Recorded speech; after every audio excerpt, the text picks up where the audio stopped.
Good afternoon, chairpersons. Good afternoon, colleagues. Today, I am going to discuss about the tips and tricks of LAD Ostial Stenosis. Let's start with a case. He's a 52-year-old gentleman who had a history of anterior wall myocardial infarction 4 weeks ago, for which he had primary angioplasty to the mid-LAD.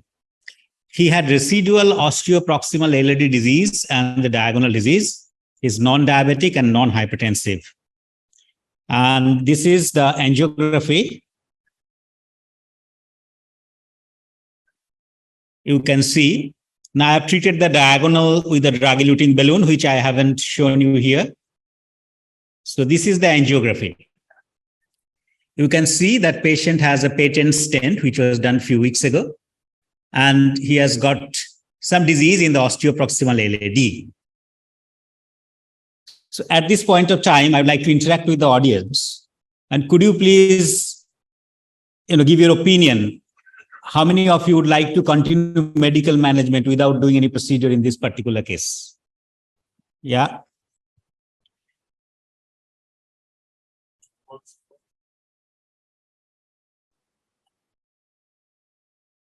For time's sake, I haven't given you the entire angiography, just this two view. This is probably the best views. I don't know why it's not playing.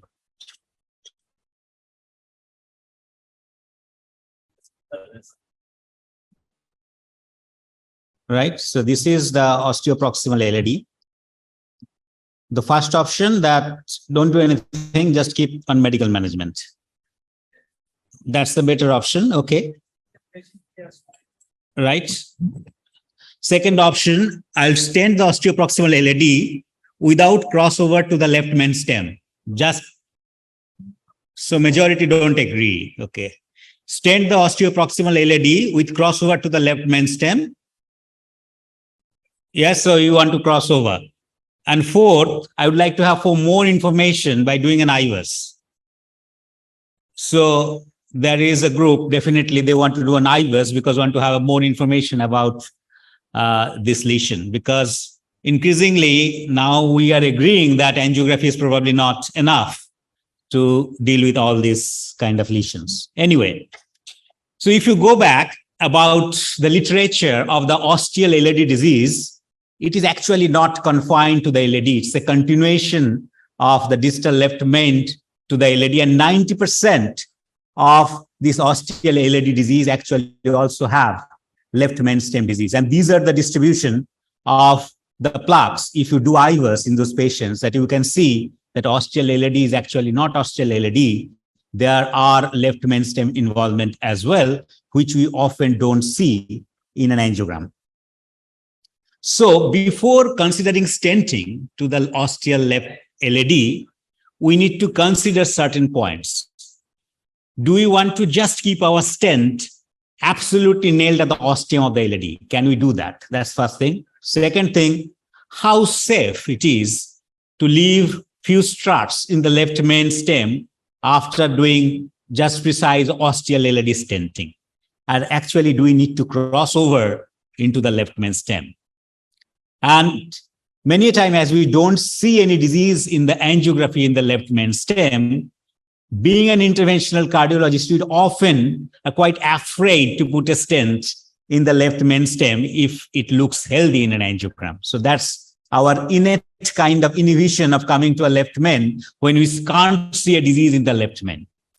And there is another issue, is how to deal with the vast difference in the vessel diameter. So left main is 5 millimeter, your LAD is 3 millimeter or 2.75 millimeter, whatever, how to deal with this discrepancy of the size if you're crossing over and doing the left main at the same time. And what is the angle of bifurcation, whether it is a narrow angle or it's a wide angle, and what is the distribution of plaque? Is there any ostial circumflex plaque? Is there any distal left main plaque? These kind of things we need to consider.